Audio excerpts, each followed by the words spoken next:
Assalamualaikum warahmatullahi wabarakatuh.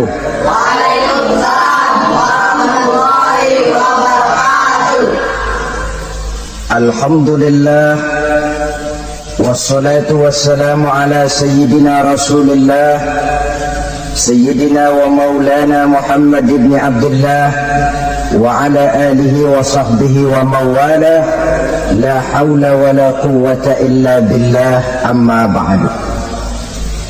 Bapak-bapak, ibu-ibu, saudara-saudara kaum muslimin rahimakumullah. Allah menerima taubatnya Nabi Adam pada hari ke-10 bulan Muharram. Adam itu bapak moyang kita. Dosanya satu, makan buah khuldi, dikeluarkan dari surga. Kita dosanya banyak, kepengen masuk, nggak nyambung. Hai Adam, dari tidak ada kamu saya adakan. Saya perintahkan tinggal di surga. Merasa sepi sendirian, saya ciptakan Siti Hawa supaya kamu tenang.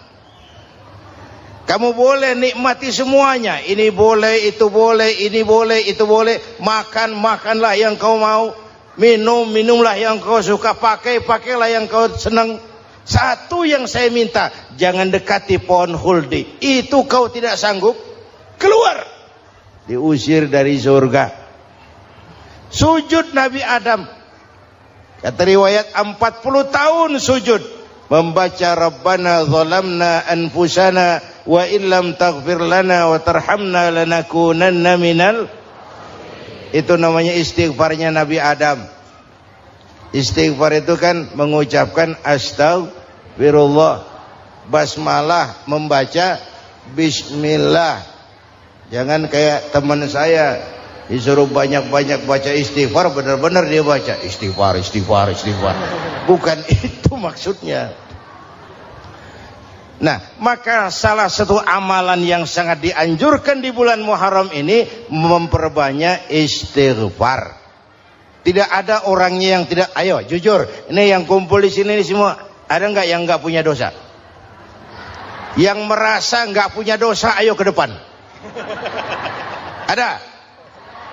Tidak ada. Setiap kita, entah kecil entah besar, sengaja terlupa, pasti mempunyai yang namanya khilaf dan salah. Dan Allah Tuhan kita bukan Tuhan pendendam. Allah Tuhan kita Tuhan yang ramah dan rahmah. Manusia, dosamu banyak, tapi ampunanku lebih banyak. Salahmu besar, rahmatku jauh lebih besar. Kau sujud di hadapanku, aku bangga melihatnya. Kau menangis di hadapanku, aku senyum melihatmu. Kau berjalan menujuku, aku berlari menyambutmu. Karena itu amalan yang sangat dianjurkan di bulan Muharram ini memperbanyak istighfar. Itu kalau istighfarnya Nabi Adam. Ada istighfarnya Nabi Yunus. Ibu kenal Nabi Yunus? Di mana kenalannya? Sok tahu. Nabi Yunus itu ketika berdakwah kepada kaumnya yang bandel, memberikan peringatan, kalau kalian tidak mau beriman akan turun azab. Kapan Yunus? Akan. Kenapa mesti akan? Sekarang aja kalau mau, saya tungguin. Kurang ajar betul ini umat. Akhirnya Nabi Nuh menghindar dengan perhitungan, kalau azab tidak turun saya sudah jauh. Meragukan janji Tuhan.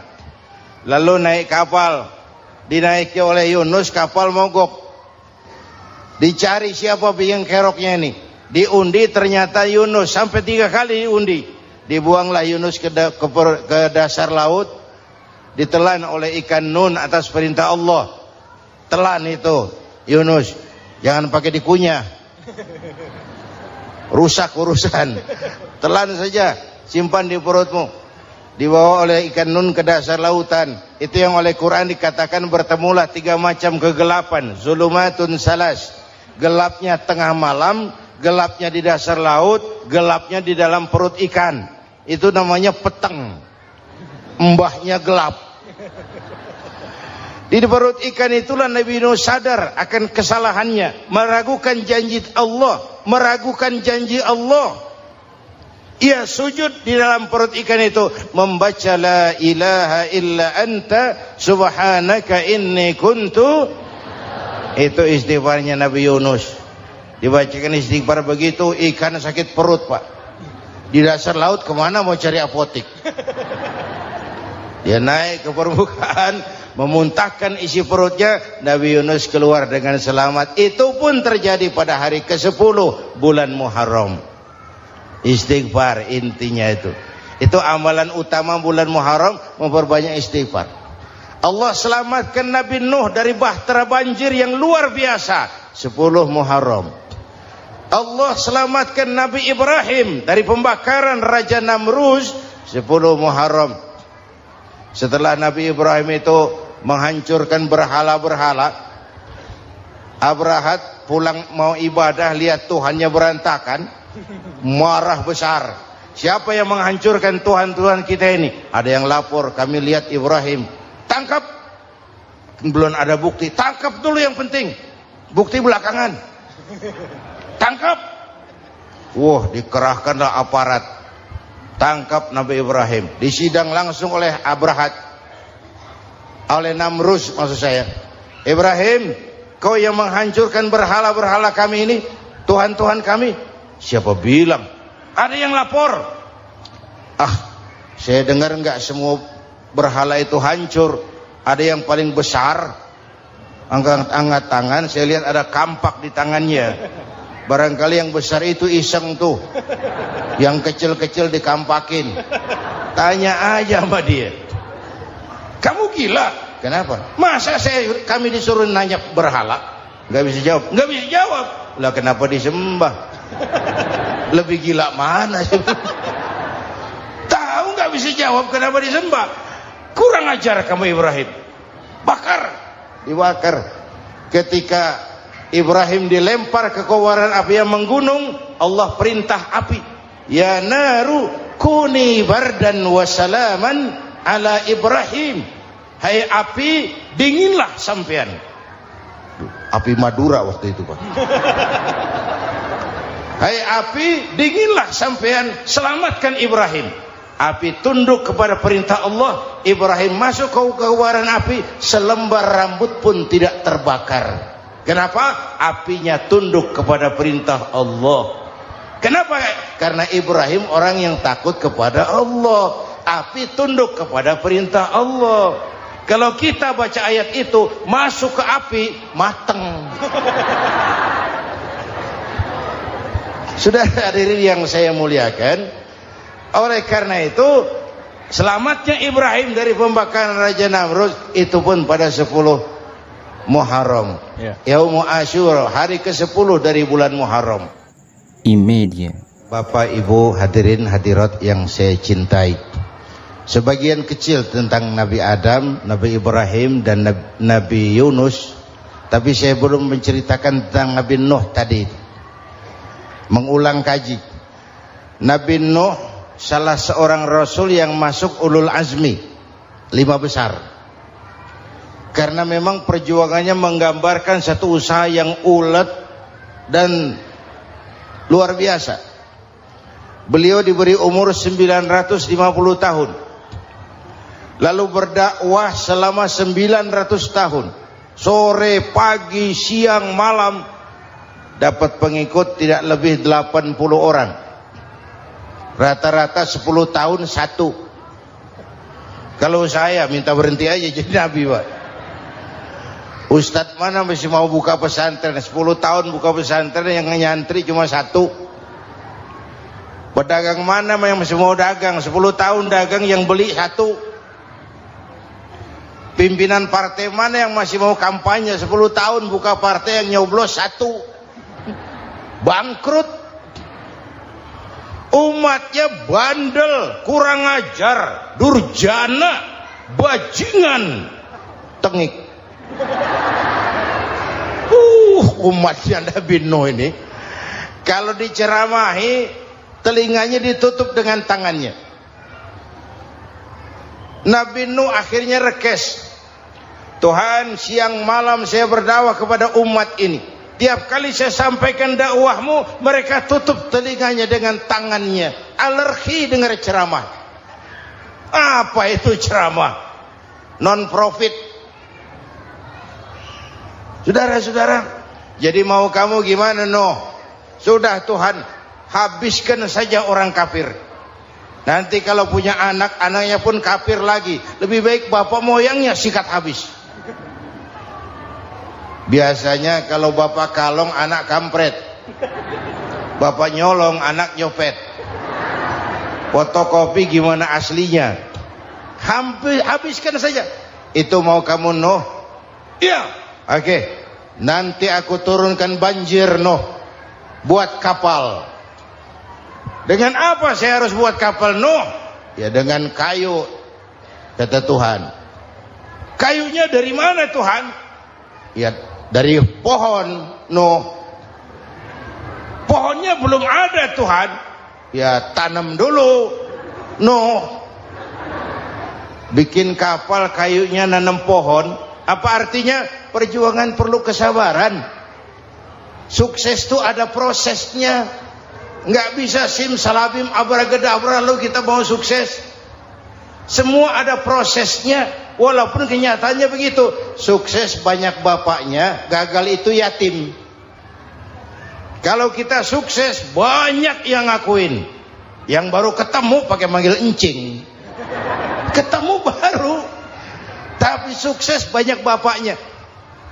Gagal yatim, nggak ada yang mau ngakuin kalau kita gagal itu. Udah bikin kapal dengan kayu di tengah kampung, bikin kapal ini. Bayangkan di tengah kampung bikin kapal, orang kafir makin menjadi-jadi. Lihat Nuh, kenapa? Makin sarap. Bikin kapal di tengah kampung mau belayar kemana? Tuh lihat, kalau orang nggak tahu tujuan, mountain setengah jalan. Proses yang dinilai bukan finalnya. Ya kayak gitu kesimpulannya. Saya enaknya sendiri. Bikin kapal. Kapal mendekati selesai. Ini orang kafir rame-rame datang ke kapal Nuh. Mau apa? Buang najis. Sakit perut berangkat ke kapal Nabi Nuh. Nongkrong. Dapat 2-3 tumpuk pulang. Penuh lantai kapal dengan najis manusia. Inilah perjuangan. Bukan jalan raya lurus bertabur bunga di kanan kirinya. Banyak ondak dan duri, fitnah, caci maki, antipat, segala macam. Nuh. Ada orang tua dasar kafir, kurang ajar, sudah stroke berangkat juga ke kapal Nuh. Mau buang najis, pincang-pincang digotong orang. Selesai buang najis dia bangun, mau pulang, pegangan tiang kapal terpeleset, jatuh di atas tumpukan najis. Terjadi keajaiban, yang stroke-nya sembuh, lumpuhnya hilang, berangkat digotong-gotong pulang, jalan gagah sekali. Tapi orang kampungnya heran, ente sudah sembuh? Sudah. Berobat di mana? Kok begitu paten? Di kapal Nuh. Masih banyak.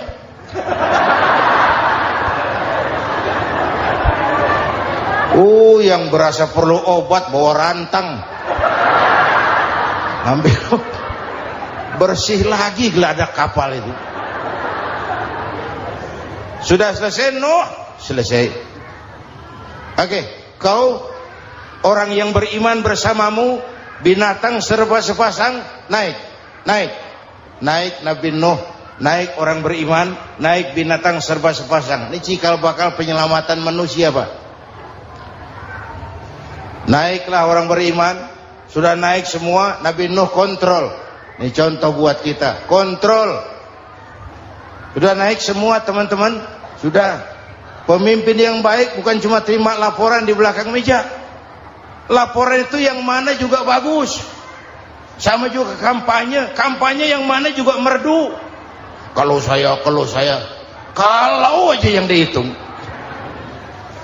Pernah ada calon bupati kampanye janji, kalau saya berhasil kita akan banyak bangun jembatan di daerah kita. Rakyat tanya, Pak, nggak ada sungai di kampung kita, Pak. Dia bilang, sungainya kita bangun sekalian. Udah kadung janji, mana pula orang mau bangun sungai ini. Saudara-saudara, kontrol. Jangan cuma tunggu laporan di belakang meja. Semua laporan bagus. Ya Bu? Bu?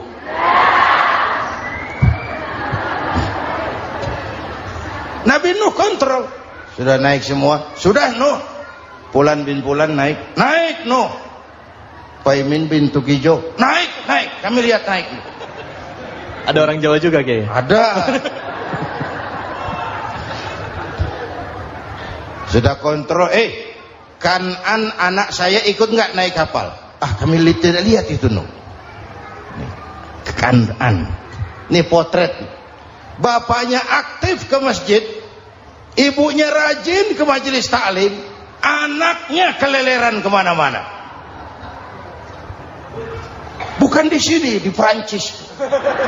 Udah di sini insya Allah sama.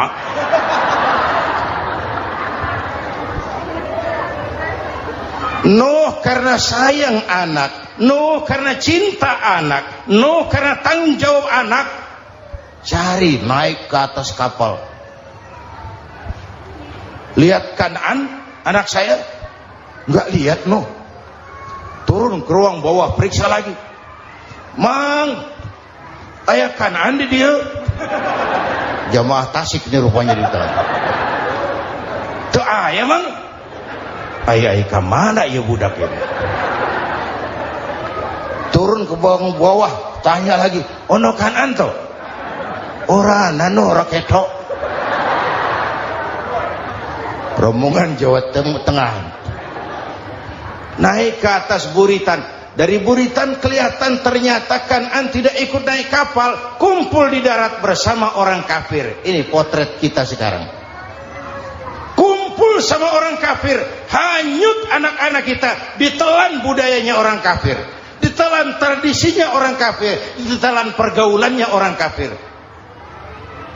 Nuh karena sayang anak dari atas manggil. Dalam Quran dijelaskan itu. Karena Nabi Nuh di atas, Kanan di bawah, teriak, ya bunayyar kam ma'ana. Begitu dalam Quran ayatnya. Cuma ini pakai gaya memanggil supaya kelihatan kegambar, kira-kira Nuh manggilnya begitu. Ini namanya gaya dakwah, Pak. Kalau ceritanya datar nggak menarik. Maka Nuh memanggil Kanan, ya bunayyar kam ma'ana. Kata yang dengar, heeh. Ini gaya orang manggil, ya bunayyar kam ma'ana. Kanan, kesini nak, naik kapal sama papi. Kata Kanan di bawah itu, enggak mau papi, John di sini saja. Kata Nuh, jangan nak, Allah sedang murka, akan turun banjir. Kalau datang banjir papi, sa'awi ila jabalin ya'simuni minal ma', saya akan naik ke gunung tinggi yang bisa menyelamatkan saya dari banjir. Kanan naik ke gunung, gunung dihantam banjir, Kanan mati sampai sekarang. Yang kelima, Nabi Musa, kisah Muharramnya ini. Lahir dalam kondisi yang sulit karena Fir'aun mimpi akan lahir seorang anak dari keturunan Bani Israel yang akan menghancurkan kerajaannya. Kata Fir'aun, sudah lahir belum anaknya? Belum. Kalau gitu mulai malam ini laki-laki dilarang bergaul sama istrinya. Semua perempuan hamil di bawah pengawasan negara. Mulai hari ini kalau lahir anak laki-laki terutama Bani Israel, penggal. Satpol PP disiapkan. Udah ada Kiai. Ada. Patroli. Bayangkan, nah Fir'aun itu bikin undang-undang seenaknya sendiri. Apalagi merasa kekuasaannya dalam ancaman. Penguasa manapun kalau merasa dalam ancaman, panik. Padahal kekuasaan itu kayak harimau. Makin lama ditaiki, makin sulit turun. Kenapa? Karena macannya makin lapar. Naik terus capek, turun dimakan harimau. Serba sulit. Saudara-saudara, kalau kita mau belajar dari Pak Harto, saya melihat kekurangan Pak Harto cuma satu, terlambat berhenti.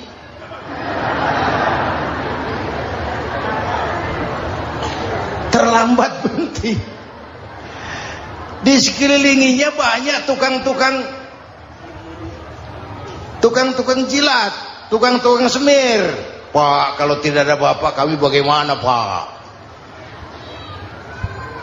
Saudara hadirin yang saya hormati, maka sering saya ingatkan, temanmu yang sejati adalah teman yang membuat kamu jadi benar, bukan teman yang selalu membenarkan kamu.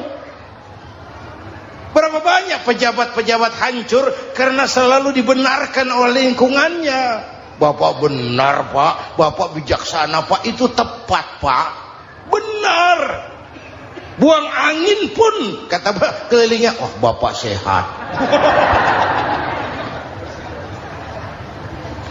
Temanmu yang sejati, teman yang bikin kamu jadi benar, bukan teman yang selalu membenarkan kamu.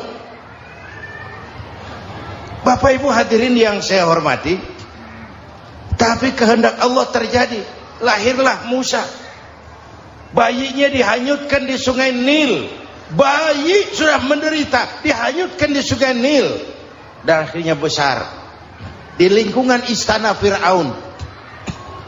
Diriwayat oleh Ratu Aisyah, perempuan Fir'aun, setelah mulai berjuang, terjadilah itu. Musa dan pengikutnya dikejar oleh Fir'aun. Sampai di tepi laut, Allah wahyukan Musa, lempar tongkatmu ke laut. Dalam kondisi darurat, mukjizat tiada jalan. Kondisi darurat. Kalau tidak, mukjizat itu maunya Allah, bukan maunya Nabi.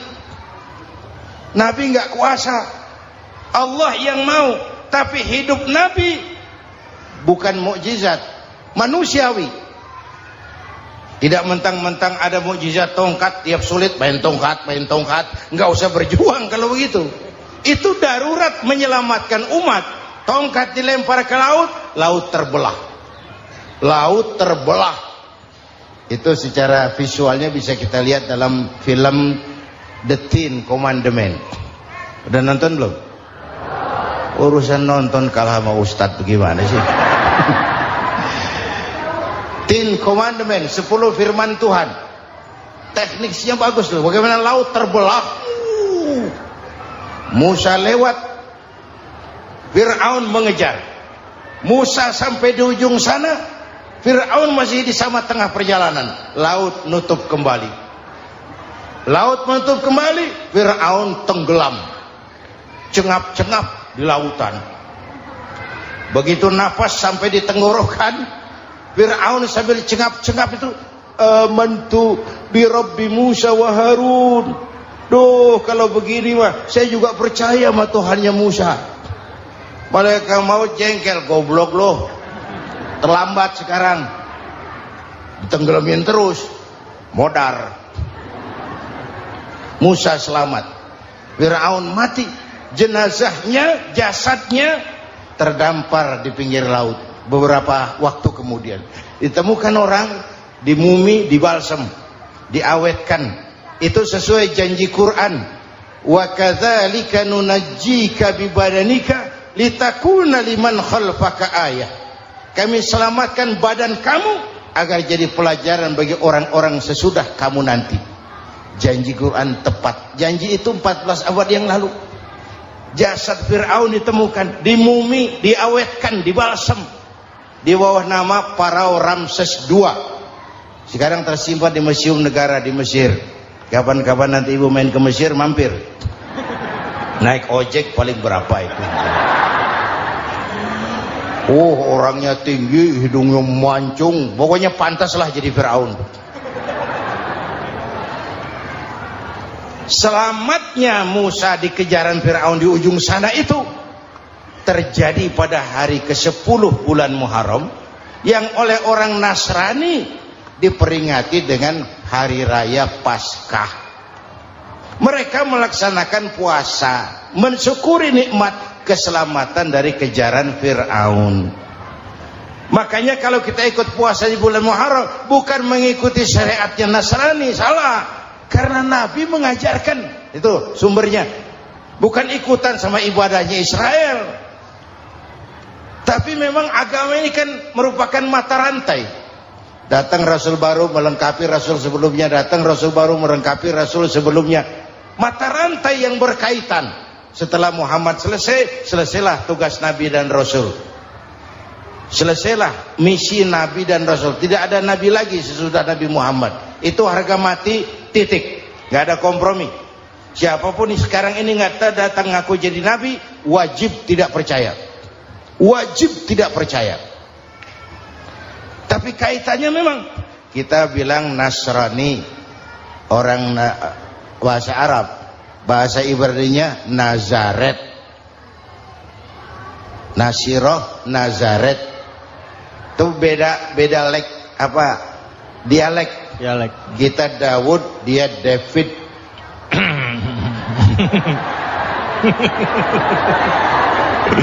Ibrani. Kita Ali, dia Alek. Kita Sulaiman, dia Solomon. Kita Camat, dia Comot. Ini yang ngomong ini comot sembarang. Imedia. Bapak dan Ibu jamaah yang saya cintai, pertanyaan pertama, hijrah qalbiyah. Ada hijrah badaniyah, hijrah fisik yang dilakukan Nabi dan sahabat dari Mekah ke Madinah. Itu hijrah badaniyah. Ada hijrah qalbiyah, hijrah hati. Dan ini yang kita perlukan sekarang. Karena refleksinya akan membias kepada alur kehidupan. Kalau hati kita mau berhijrah, fisik akan ngikuti. Hijrah dari tempat, dari malas ibadah menjadi rajin ibadah. Hijrah dari maksiat kepada yang ma'ruf, dari berpecah belah menjadi bersatu. Hijrah seperti itu yang sangat kita perlukan. Apalagi masyarakat ini paternalistik. Kita harus hijrah mental sekarang ini. Maka yang disampaikan tadi benar. Seorang ketua MK siap mengundurkan diri kalau terbukti anak buahnya terlibat suap. Itu walaupun siap, tapi sudah angin segar buat rakyat. Bahwa masih ada banyak insya Allah pejabat kita yang punya harga diri. Walaupun ada juga pejabat kita yang muka tembok, kulit badak, kuping kebo. Muka tembok, kulit badak, kuping kebo. Biasanya kalau kereta api tabrakan di negara-negara maju, Menteri Perhubungannya mundur. Di kita petugas palang pintu dipecat. Jauh sekali menteri sama petugas palang pintu. Yang benar-benar diadili yang krocok-krocok, kopral-kopral itu. Padahal hadisnya jelas, ar-rashi wal murtashi finnar. Yang nyuap dan yang nerima suap dua-duanya neraka. Kasus potret belakangan ini, yang nerima suap, yang diuber, yang nyuap aman, yang nyuap aman, yang korupsi pajak dikecil-kecilin, yang ngemplang pajak aman. Padahal ngemplang pajaknya triliunan. Padahal dia sudah dikasih fasilitas oleh negara mengelola sumber daya alam negara yang artinya milik rakyat. Dia harus bayar pajak, uang pajaknya dikumpulkan bagi sebesar-besar kemakmuran rakyat. Itu tindakan merugikan rakyat. Karena itu betul, saya setuju, hijrah qalbi yang perlu kita lakukan sekarang. Hijrah hati. Kita ini bangsa Indonesia seperti timnas. Timnas sekarang anak-anak muda sudah berani pakai baju PSSI. Iya. Kenapa? Menang. Coba kalau kalah terus, nanti menang. Tapi bangsa Indonesia itu memang seperti timnas, namanya kesebelasan. 11 orang. Walaupun ada pemain bintang ya ada presiden, gubernur, menteri, itu bintang-bintang. Tapi bintang baru ada artinya kalau dibantu 10 pemain yang lain. Cristiano Ronaldo. Siapa itu?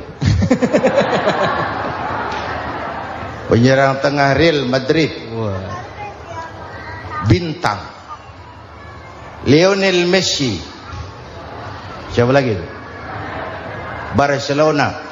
Bercelana.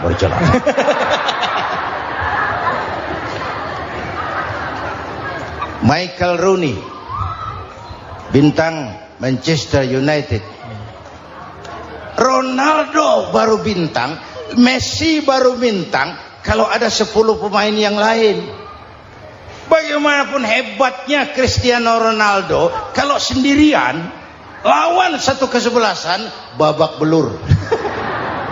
Itulah kita, bangsa Indonesia. Kita satu kesebelasan, harus saling memperkuat. Ada bangsa kita ini yang jadi jaksa, ada yang jadi hakim, ada yang jadi polisi. Itu posisi penyerang tengah, kiri luar, kanan dalam, back, striker, kiper, posisi. Tapi sadar kita satu kesebelasan, Bung.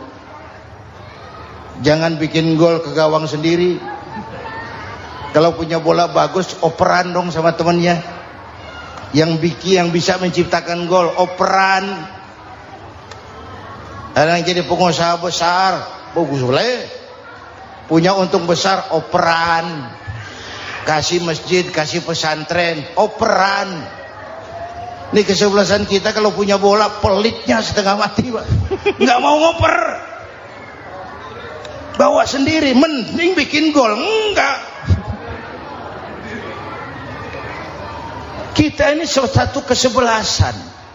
Satu sama lain harus saling memperkuat. Bahwa ada penyerang tengah, itu si posisi. Tapi kalau memang peluang memungkinkan, ayo dong operan. Saya iri sama kesebelasan Nasrani di Indonesia.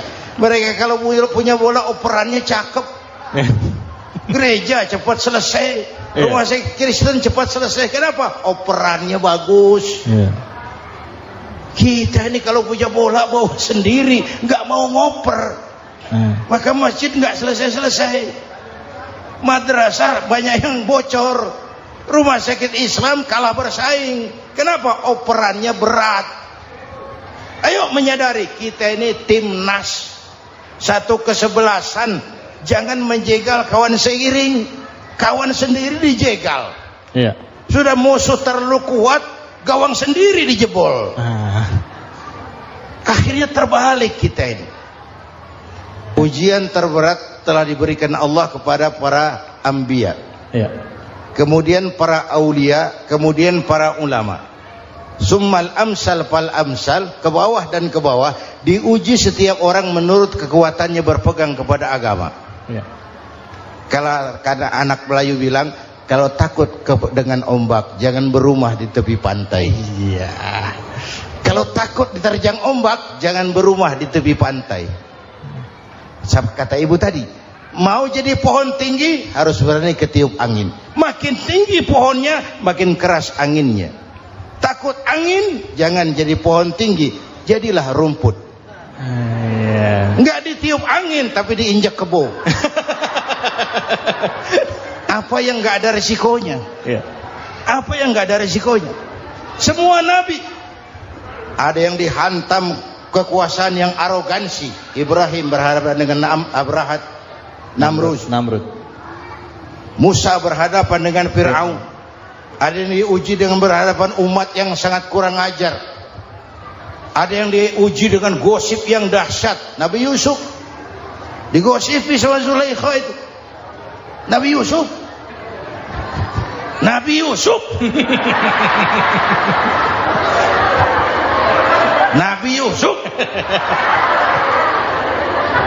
Iya. Yang namanya gosip itu kan menyebarkan keburukan orang. Kalau benar saja hukumnya ghibah. Iya. Kalau salah hukumnya fitnah. Fitnah lebih bahaya dari pembunuhan. Benarnya ghibah, salahnya fitnah.